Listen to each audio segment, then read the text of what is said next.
Hey guys, Chris Profi, Musically Obsessed. I want to jump on a thread this afternoon started by the great Glen Kellaway, and he has a listening habits thread that he's throwing out there.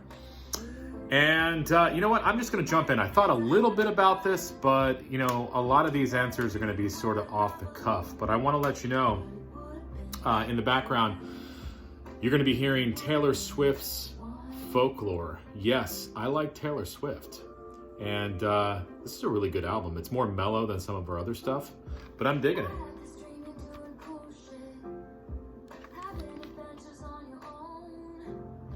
All right, so let's get into this. The first and these answers are probably going to be out of order by Glen's original series of questions, but let's just do this. So Glenn wants to know, how much time do we listen to music throughout the week? So, well, Monday through Friday, like many of us, I'm working. So really the only time I'm listening to music is when I get back home. But of course, I'm making dinner and hopefully exercising a little bit, doing some schoolwork. So I would say like from 1 to 2 hours I'm listening to music, every night during the week, Monday through Friday.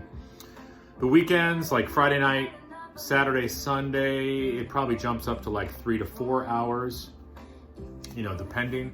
But, definitely I love to just, especially the weekends, just keep putting those records on, keep putting those CDs on. So, I think that that's like a lot of us, right? All right, the next question. How do I rotate through my collection, making sure that I hit everything and, that I don't neglect certain artists? You know what? I really don't have a process. I use Discogs a lot, and I'll thumb through Discogs and sort of search for things that I haven't listened to in a while or that look interesting to me. The only thing is I just have my vinyl on Discogs. I don't have my CDs, and I've got like 3,000 CDs. So to tell you the truth, this is going to sound weird, but sometimes I just go with a feeling. Like I'll bring CDs in the car with me in the morning, and I'll just get this like overwhelming sensation to listen to the Dead Milkmen, or to listen to Rush, or to listen to, Crosby, Stills, Nash and Young, whatever it is. Like, I don't know if that happens to any of you guys or gals as well, but this feeling comes over me to reach for that CD. So, I go by feeling, I go by, Discogs. Sometimes I come across a record or a CD that I keep listening to. What was it last week? A couple weeks ago, I pulled out The Clash's Sandinista again. And I just didn't take it out of my car CD player for like 3 or 4 days. And every time I got in, I just listened to Sandinista over and over and over again. So that happens as well. But yeah, that's what I do. So next, Glenn wants to know how we feel about CD or vinyl, both, if we don't like one, media, or if we like one more than the other. Let me just say this. I know we're in the vinyl community, and I love vinyl. But I also love my CDs, and I think that there's pros and cons to each. I feel comfortable showing CDs as much as I feel comfortable showing vinyl. I am definitely not a vinyl purist. A lot of people say vinyl sounds better than CDs. Maybe on some vinyl it does, but I have some CDs that sound better than the vinyl, And, to tell you the truth, I don't mind the crackles and pops of vinyl, but sometimes I don't want to hear any crackles and pops, and that's what's nice about a CD. A CD is portable, a CD is smaller, CDs are less maintenance. But again, vinyl, I love the artwork and the liner notes, and I love just the physical feel of vinyl and the act of putting the record on the turntable and dropping the stylus on. So like I said, pros and cons to each. I love both. Now, do I have a dedicated music room? Well, no, I'm in a 2-bedroom apartment, so this is my music room, which is also my living room, which is also my family room, which is, it's sort of like a great room. But this is where I keep all my records and, you know, my gear. Now my CDs and stuff are stored around the apartment, but this is where the bulk of the listening happens. And of course, this is where I do my videos from. Now, Glen has a few questions that involve our spouses. Well, I am currently not married, so I'm going to skip those questions. Now, he wants us to show a record that we have a passion for. Well, I've got a lot of records that I have passions for. Let me just show you two of them. And I know I've shown these a lot. And you might be saying, okay, Chris, we get it.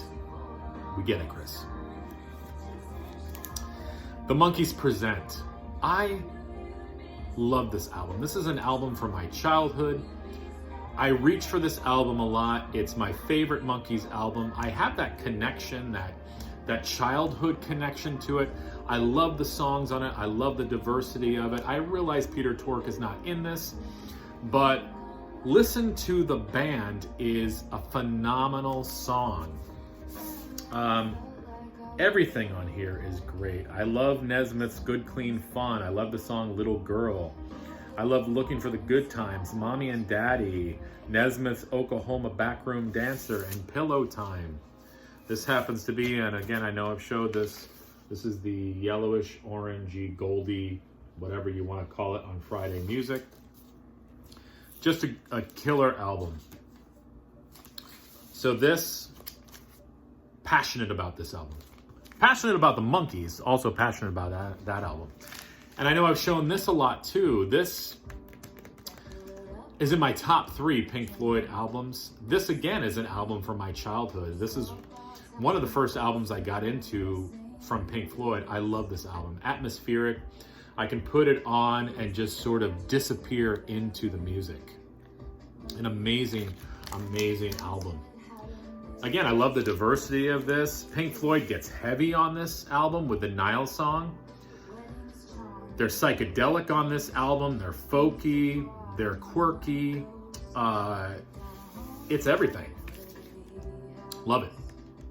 Dig this album. Very passionate about that.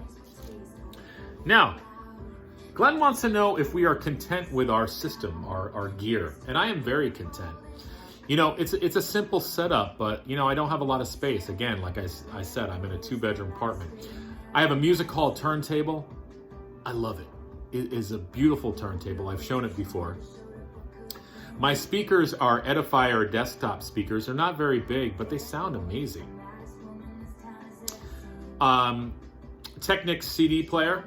Technics or Techniques, I'm not sure how you say that. From like the early 90s. Single disc player, love it.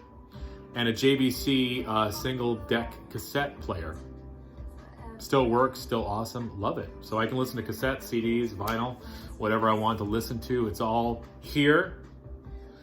And you know, I'm not really a gear sort of person. I don't really get too caught up in that. And sound-wise, like, I wouldn't even consider myself an audiophile. I mean, I like what I like. I like it to sound good, but maybe what I think sounds good, somebody else doesn't. So, you know, it is what it is. Now, he wants us to tell him whether we like our music low volume or loud. Well, again, I'll keep saying this. I'm in an apartment, so I can't really turn my music up too loud. When I'm in the car, I listen to my music very loud for the most part. You know, especially on my way home from work. Usually on the way to work, it's a little bit lower, but on the way home, I'm blasting that music. And in the apartment, it's probably like mid-level, because again, I don't want to piss anybody off. So it's a little bit of mixture of both. I don't like low music, because really for me, music isn't really like a background thing for me. Like I need to hear it. So that's me. But those are the questions. Hopefully I hit all of them. And you know what? I'm going to leave the link to Glen's channel below. He's a great guy. Great threads, shows wonderful music. He's an integral part of the vinyl community, so definitely head on over there and check his channel out. And listen, jump on this thread too. And if you like Taylor Swift, check out Folklore. Really good stuff. All right, guys, enjoy your Sunday. and listen to music.